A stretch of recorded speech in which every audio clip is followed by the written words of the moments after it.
Why? Tell me why we did just believe that. We did not take it any further. We did not question it as to why. Pretty little painting hotter than a hot tool. Me I say you hot like them, I say you hot too. Yeah, me see the girls them pretty with the contour. Man I say you first class, say you know I got you. Hottest in the island, the Caribbean too. Can I get a feature? Good night everybody, welcome back to the channel with your girl C in the cut. From you seeing the title, or since you're here, you're interested in what I'm about to talk about. Well, I assume you're interested in what I'm about to talk about. Saying this to say everybody experience different, so persons might want to hear my experience and can probably compare with theirs, or I can share my experience to someone else. Make sense? Yeah. Before we go any further, don't forget to like, comment, share, and subscribe. And I have to say thanks to everybody that subscribed, because I saw a big jump in my subscribers. From my first video, I had 76 subscribers. That's from my intro. 76 subscribers. Then posting the other video, I moved to 129 subscribers. And you would think that I reached the mark of 1,000, because just the feeling inside, I appreciate it so much. I appreciate it so much. Not that me walk around and say, yo, we reach 129 subscribers, dog. No, but the feeling inside, it just,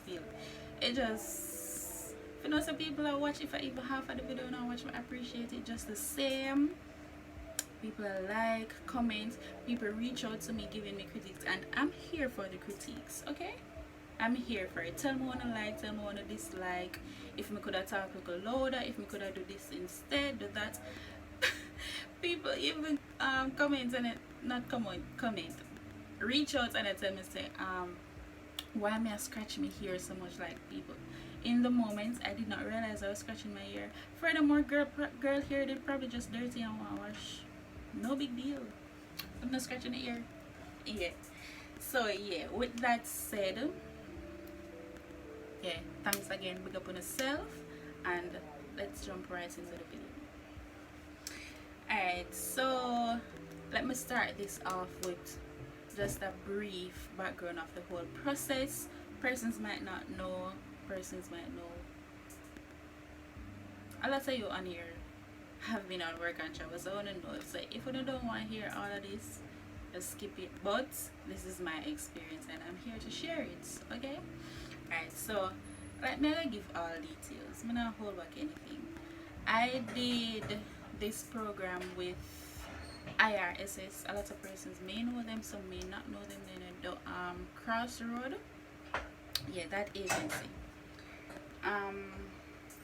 IRSS. How I knew about them, I think it was my friend Tashay that told me about them, or I saw them on Facebook, or I don't really remember, but yeah, signed up with them, and I think I signed up pretty late. Oh, before we jump into that, I must say that my first year on the work and travel program was actually my second year in college, because me, among some of my other friends, we were told that first year students are not qualified for the program. Why? Tell me why we did just believe that.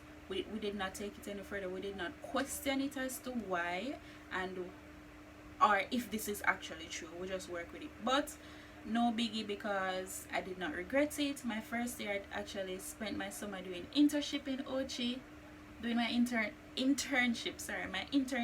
Ochi at Couples Resort. That was lit, so no regret. So yeah, back to second year.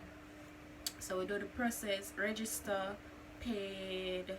We had to pay, think, not half of the money, but a percentage of the money before we could go ahead and select jobs. Reach job selection part now, and as I mentioned before, I signed up late, so it was a case, you know what left? I basically got a what left job, because being that I signed up late, all the good or preferred jobs would have already been selected. So my only option was an amusement park. In myself now, me I say, alright then, at least me get a job. So telling persons that yes, me get a job and whatever, people like, girl, no need for really kill up yourself because you're not gonna make no money there. So said, so done, girl, never make no money. But before we reach there, get the job now, pay the rest of the money. I think after that is the embassy appointment. Deep down, I was not worried because honestly, I did not know that J1 students could get turned down at the embassy. So I honestly was not worried as if I would get the visa, yes or no, because I'm like, it's a work permit basically. So why would they not give it to me? That was in my head, and I stuck with that belief. And I went. My first time, the man asked me just 3 questions, I think. My address, the type of work I'm going to do, and I think how much I'm gonna get paid, something like that. But basically, it was I remember it was just 3 questions, but I did not get. When you go there and you get through, you get a white paper. Once I get the white paper, so you get the visa. See, I did not get the white paper. I got the pink slip because my passport size picture was expired. Because when you take a picture and you sign it, there's a date at the back. So with that, the consular was able to identify that the picture was too old, so I had to go and take another picture, submit it before I could get the visa. Past that now, get the visa, time for leave. Actually I got the visa probably a month before I left, because the job description or the job date wasn't until June 15th, I think. So we did not leave until around June 13th, and my exam was finished from May 14, 13 thereabout. So a month later, I was still here. Well, everybody there foreigner make that money. I was still here, but still hold the faith and fly out to Chicago. And I went to Six Flags Great America in Chicago. Now Six Flags has 6 different locations, but they chose to send girl to Chicago. The worst. Actually, I don't know if I'm the worst one out of all 6, because I've only been to one, and I would never go to another one to work. Not that me even qualify to go and work and travel again, but I would not work at another Six Flags. Seeing? Alright, now fly out. I think I traveled with, it was 6 of us that traveled, because from the orientation we got to meet other persons, and the agency put us in group. They sent up, well, not they put us in group, they formed was a WhatsApp? No, I don't think it was a WhatsApp. I think it was an email that they had attached everybody, and then some people text me or me text other persons, and we formed a group. So we all traveled together. I think it was 6 of us that traveled together on that day. And 6 or 7 of us traveled that day. Out of that 6, one of those girls was actually my roommate. Jess, big up yourself. Was my roommate. Yannick, big up yourself. She was not my roommate, but funny enough, Yannick was my housemate.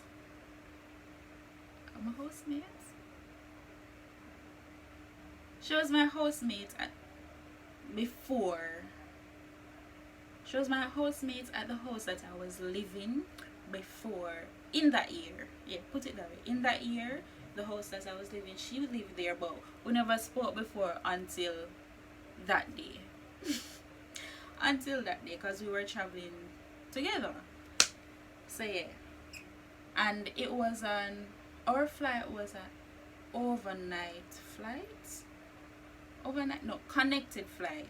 So we had to sleep at the at the airport for probably about, our layover was probably about 6 hours.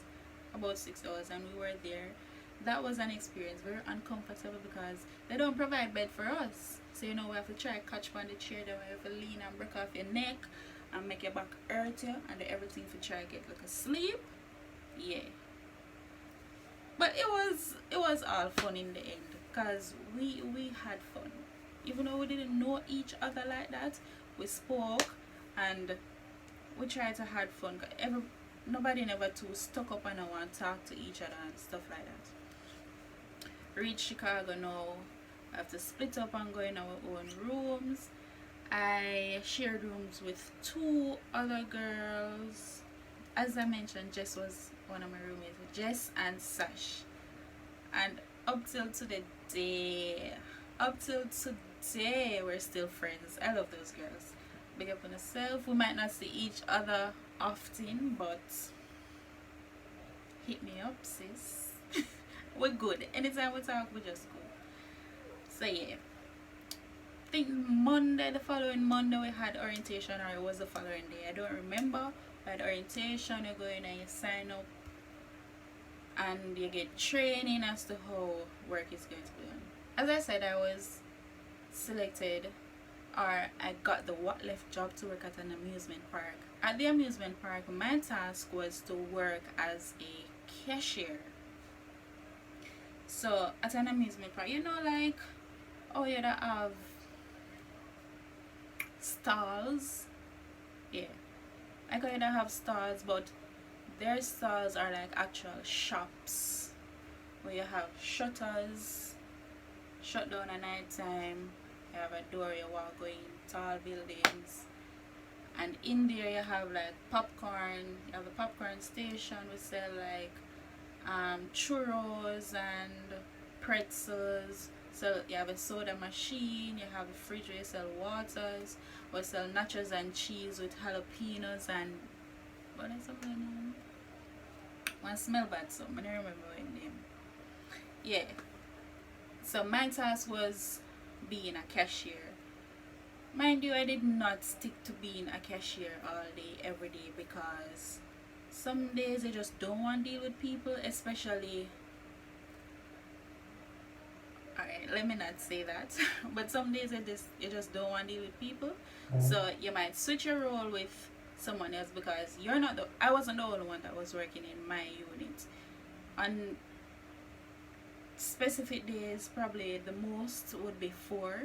You have me cashing, someone else serving, someone else sharing the juice. Or it's 2 cashiers. So 2 cashiers, someone might serving the juice and someone serving the food.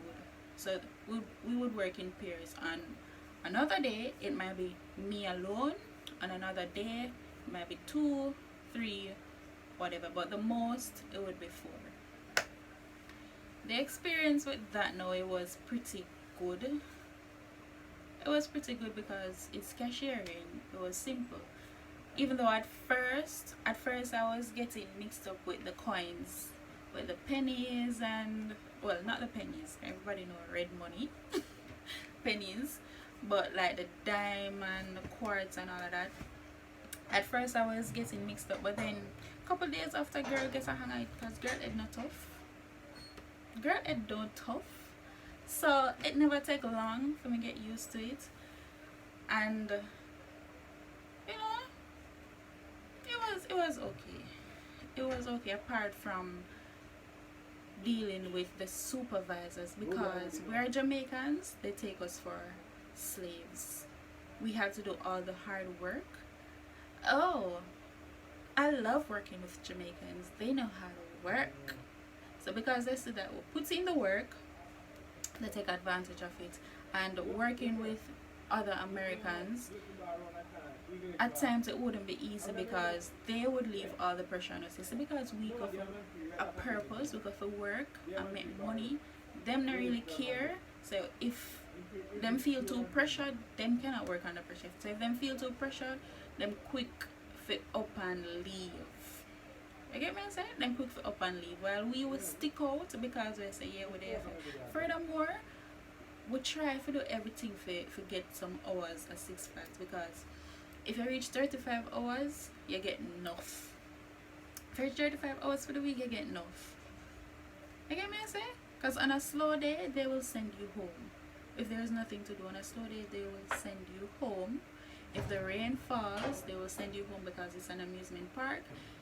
It's open, and if it falls, no one is coming to the park. There's nothing for you to do, so you go home. And they were paying us $8.50.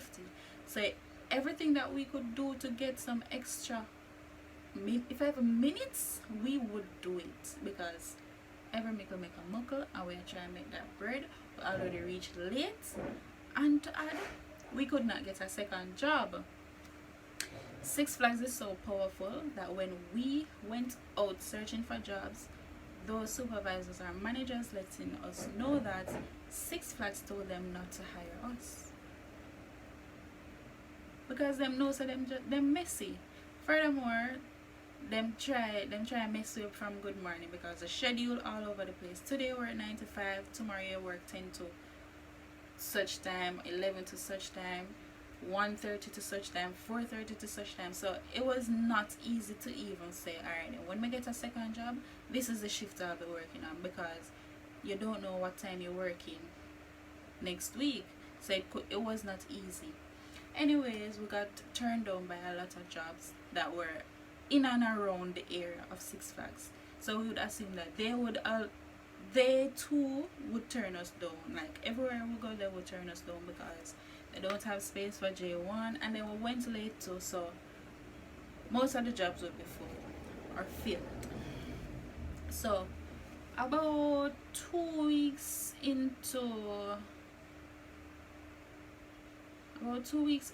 August, I would say, we got a second job. Was it August or the last part of July? We got a second job at a factory. At this factory now, yeah, the shift was 11 in the night to 7 in the morning, or 11:45 in the night to 7 in the morning.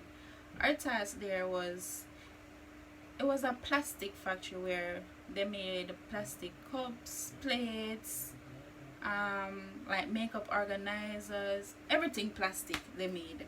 So we were working on the line, like the products come through the machine, where after being made in the machine, that's where it's actually made, comes through the machine. We have to pick them up. We had, I think, like a razor. It's not a razor, but it's a sharp cutting tool. So we had to like take off the excess plastics of the rims of the products. Bear in mind, we had to be moving fast because they're coming out flushing. See? Them are come out full speed. So we have to move fast, cut off, send over there so somebody will pack them in a box or whatever, and package them, put them on some like Polytex, and you have the guys that would come and take them for them to be whether shipped off or checked off, whatever. We never business about a party because we work on the line. Standing all night in one place with probably just 3 of us as Jamaicans and everybody else Mexican. Everybody else that talks to themselves. We the Jamaicans them split we up. So me alone would up on the line with Beer Mexican. Some Yannick would have we around this up. What else in the word there? I think I'm me and Yannick alone, you know. No. Well, me and Yannick alone as friends, but other Jamaicans were there, but they would always split us up because apparently them don't want to talk. So you know, say that very stressing because you're there by yourself, no one to talk to. Me have my phone and listen music, by 3 hours later battery dead or something. It just never nice. In there loud because the machine them heavy. It just, and then it never worked out because we did not stay there for too long, because for one, Six Flags are paid with $8.50, and to get to this job we had to call Uber because, as I say, the nearby jobs we could not get in, so we had to source outside, like in another, we would call it another district then. So to get to that job we have to call Uber fare like $15 to go and $15 to get back. So when all of us travel together, we could split that fare, but on a night that it's just 2 of us alone are scheduled, where I pay like seven something dollar each to go and seven for come back. So it basically never make any sense because out of the little money we get, so if I pay fare for go yonder and come back. Reach in by around 7:30. As the shift ends 7, we have to wait on the drive to come. We come out, we're reaching like 7:30 thereabout. We just have to get ready to go to other job because bus, yeah, with Six Flags they had their company bus that came for us. That we had to get ready by a specific time to catch that bus because if the bus left we dog name was supper, we have to go order Uber, and that's a money where we don't have. You dig? So I'm reach. Yeah, coming in 7:30 there about get ready, jump on a bus. You know, we kill sleep on the bus and it's not really that long, like 15 minutes. When we get that 15 minutes sleep there,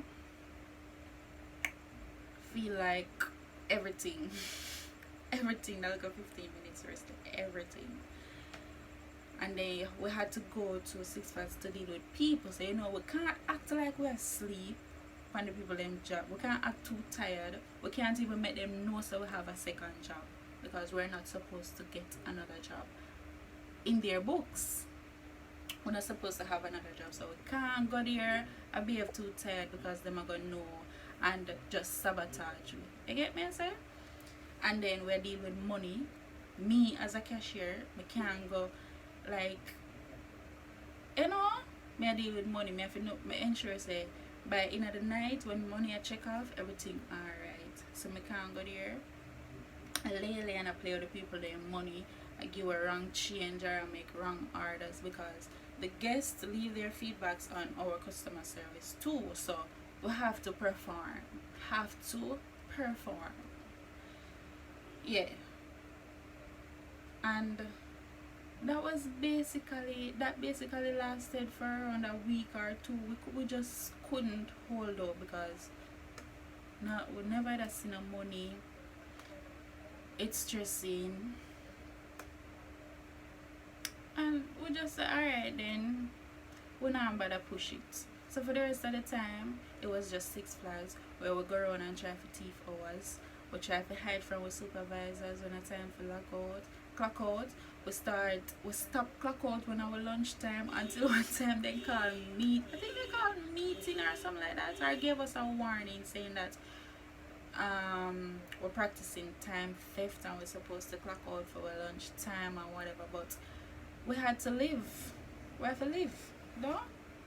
When them come now, when we reach 35 hours, as I said 35 hours, the most them want we get, we try to go around them. We say alright, we're gonna clock out, we left go bathroom or we left go our next unit, go talk to a friend and try to drag out the time for reach if I even 50 minutes more.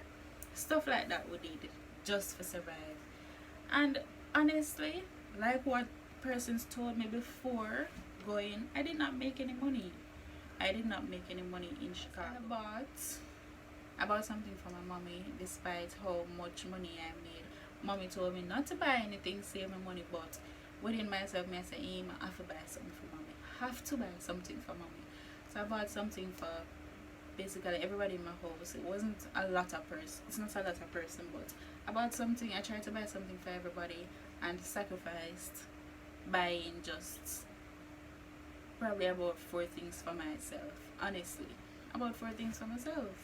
Because I never have no money, and I say, I want to come back and have money for even sign up back for the program the next year.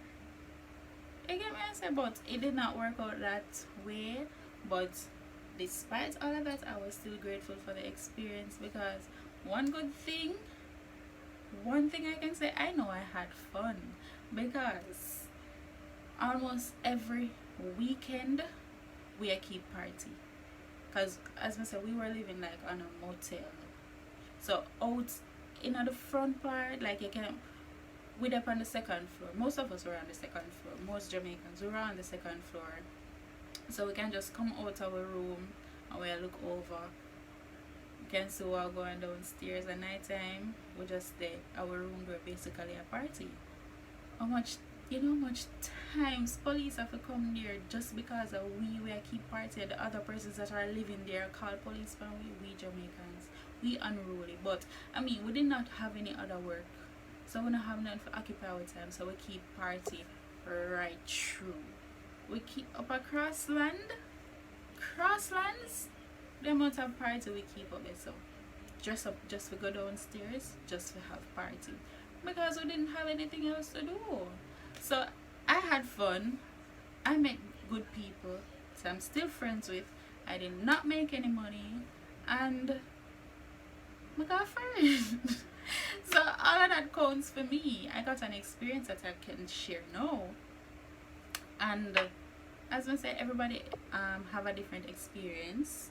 So my experience, persons can listen and say, you know, somebody do that too, or but we never get to do that, whatever. But I think I'm going to do a part 2 with my second year experience and a part 3 with my third year experience, because all of them are different in their own way. Alright, so I think I covered everything. Yeah, basically I don't think I need any more details, plus this video kind of long. So with that said, I think I can wrap it up and say that was my experience in Chicago. That was my experience basically. Probably for the second year and third year I can give more details and do a comparison, but yeah, that was it. So thank you guys for watching. Don't forget to like, comment, share and subscribe, and stay tuned for the next video. Bye. You know I got you. Hottest in the island, the Caribbean too. Can I get a feature?